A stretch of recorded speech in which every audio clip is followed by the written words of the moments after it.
Welcome to our ஆன்மீக களஞ்சியம் channel. இன்றைக்கி நம்ம பார்க்க போகிறது தெய்வத்தின் குரல் 7ஆம் பாகம் 2ஆம் அத்தியாயம் குரு சிஷ்ய உறவு. அதில் பொதுஜன பெரும் சமுதாயம். பிரத்யேக குரு இல்லாவிடினும் பொதுவான குரு தேவை. ஜனங்களுக்கெல்லாம் தெய்வ சிந்தனை இருக்க வேண்டும். அதற்கான பூஜை, பாராயணம், பஜனை எல்லாமும் எல்லாரிடமும் விருத்தியாக வேண்டும்.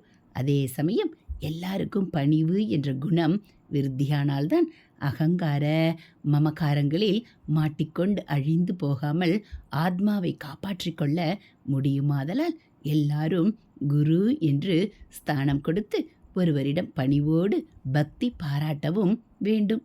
இதன் பொருட்டாக அத்தனை ஜனங்களுக்கும் லட்சோப லட்சம் என்று சொன்னேன்.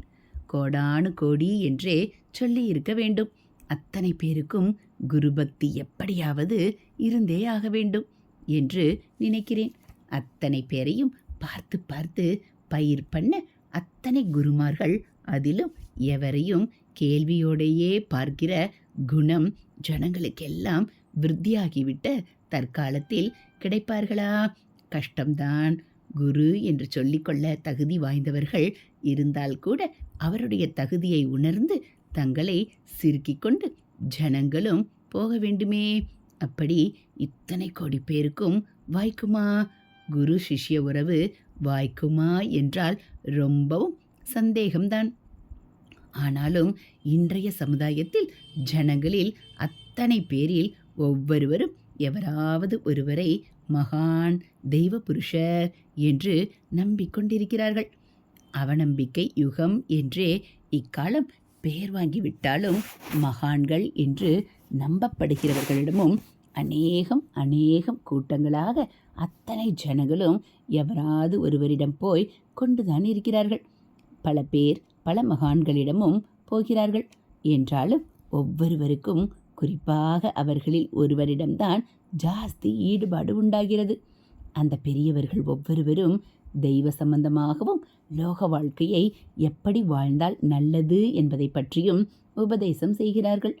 ஜனங்கள் அவர்களிடம் போவது தங்களுடைய கஷ்டம் தீர வேண்டும், தாங்கள் ஆசைப்படுவது நடக்க வேண்டும் என்பதற்காகவே என்று முடிந்துவிடாமல் அவர்களுடைய உபதேசப்படி கேட்டு அப்படி நடக்க வேண்டும் என்று நினைப்பதாகவும், ஆனால்தான் அந்த பக்தியும் ஈடுபாடும் நிஜமானவை, அர்த்தமுள்ளவை.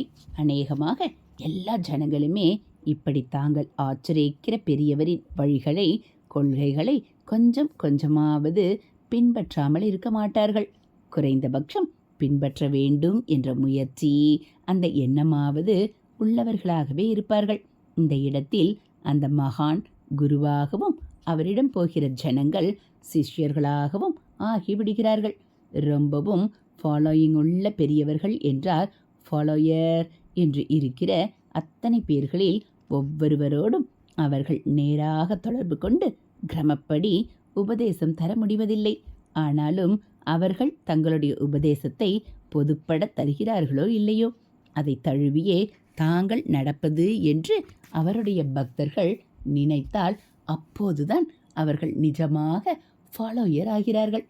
குரு நடத்தும் வழியில் செல்லும் சிஷ்யர்களாக ஒரு பெரியவர் கொடுக்கிற பொது உபதேசத்தை பிரத்யேகமாக தங்களில் ஒவ்வொருவருக்கும் அவர் உபதேசிக்காமல் பொதுப்படையாக உபதேசிப்பதையே பிரத்யேக உபதேசமாக கொண்டு பின்பற்றுகிற அப்போது இந்த மாதிரி ஜன சமுதாயத்தில் ஒவ்வொருவரும் ஒருவரிடம் போய் அவரை பின்பற்றுகிற போது எல்லோருக்குமே ஒவ்வொருத்தருக்குமே ஒரு குரு கிடைத்து விடுகிறார்.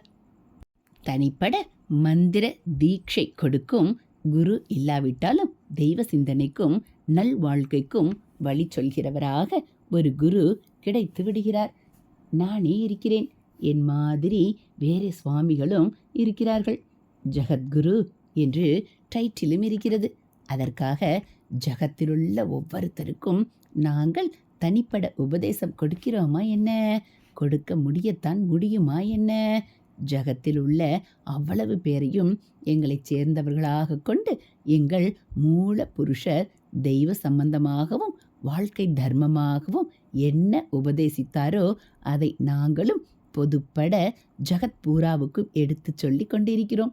ஜனங்களில் ரொம்பவும் பெரும்பாலான பேர் எங்களிடம் தனிப்பட உபதேசம் பெறாவிட்டாலும் எங்களையே குருவாக கொண்ட சிஷ்ய லோகமாக இருக்கிறார்கள். இந்த மாதிரி மகான் என்று ஆச்சரித்து குரு என்று கொள்கிறவனை குறித்தே பாராயணம், பூஜை, பஜனை முதலான எதுவானாலும் அதன் முதலில் குரு வந்தனம் பண்ண வேண்டும். பாராயண நூலை பண்ணியவர், பூஜா கல்பத்தை ஏற்படுத்தியவர், பஜனை சம்பிரதாயத்தை உண்டாக்கி தந்தவர் ஆகியவர்களையும் குருவாக நமஸ்கரிக்க வேண்டும். அவர்கள் இன்னார் என்று தெரியாத போதும் கூட எவராயிருந்தாலும் அவருக்கு நமஸ்காரம் என்று எந்தரோ மகானுபாவுளு மாதிரி எவரோ மகானுபாவுளுக்கும் பண்ண வேண்டும். மொத்தத்தில் விஷயம் என்னவென்றால், பிரத்யேகமாக குரு என்று ஒருவரிடம் உபதேசம் பெற்றுத்தான் பண்ண வேண்டும் என்று இல்லாத சின்ன உபாசனைகளும் இருக்கின்றன. பெருத்த ஜன சமுதாயத்தில் அவரவரும் சம்சார வாழ்க்கை விஷயமாகவே ஆழா பறந்து கொண்டிருக்கிற போக்கில் அத்தனை ஜனங்களும் மேற்கொள்ளக்கூடியதாக இந்த உபாசனைகள் இருக்கின்றன. குரு பூஜை எடுத்து வைப்பவர் என்றெல்லாம் ஒருத்தருமே கிடைப்பதற்கில்லாத இடமாக லோகத்தில் எங்கெங்கோ எல்லாமோ நம் ஜனங்கள் வேலைக்கு போய் கொண்டிருக்கிறார்கள். அவர்களுக்கு கை கொடுப்பதாக சில உபாசனைகள், வழிபாட்டு முறைகள் இருக்கின்றன. இவற்றை விட்டால் இன்று லோகத்தில் ஸ்ரேயோ மார்க்கமே, உயர் நலனுக்கு வழியே இல்லை. ஆனபடியால் இவற்றிலேயே பெரும்பாலான ஜனங்கள் போனாலும் போகட்டும், அதில் தப்பில்லை, நல்லதே. ஆனாலும் அப்போதும் கூட நம்முடைய சனாதன தர்ம ஆலவிருட்சம் ஒரு பெரிய வேராக பாய்ச்சி இருக்கிற குரு பக்தியை விட்டுவிடாமல் பிரத்யேகமாக இல்லாவிட்டாலும் பொதுப்படையாக தனக்கு நல்ல வழிகாட்டுகிறவரை ஒவ்வொருவரும் தியானித்துவிட்டே உபாசனை செய்வது நல்லது என்று தோன்றியதால் சொன்னேன். அடக்கமும் தன்னம்பிக்கையும் லோகத்தில் தலைப்பதற்கு குரு உபாசனையே வழியாயிருப்பதால் சொன்னேன். ஹரஹர சங்கர ஜெய ஜெய சங்கர, ஹரஹர சங்கர ஜெய ஜெய சங்கர. மகா பெரியவாச்சரணம். இது போல் தெய்வத்தின் குரல் பகுதிகளை நீங்கள் தினந்தோறும் கேட்கணும் அப்படின்னா மறக்காமல் நம்ம சேனலை சப்ஸ்கிரைப் பண்ணுங்கள்.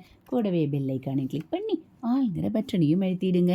நம்ம சேனலில் வரக்கூடிய தெய்வத்தின் குரல் பகுதிகள், மகாபிரிவா மகிமை, மகாபிரிவா அருள்வாக்கு, ஆன்மீக தகவல்கள் எல்லாம் உங்களுக்கு பிடிச்சிருந்தா ஒரு லைக்கும் கமெண்ட்டும் கொடுத்து உங்களுக்கு தெரிஞ்சவங்களுக்கும் ஷேர் பண்ணுங்கள்.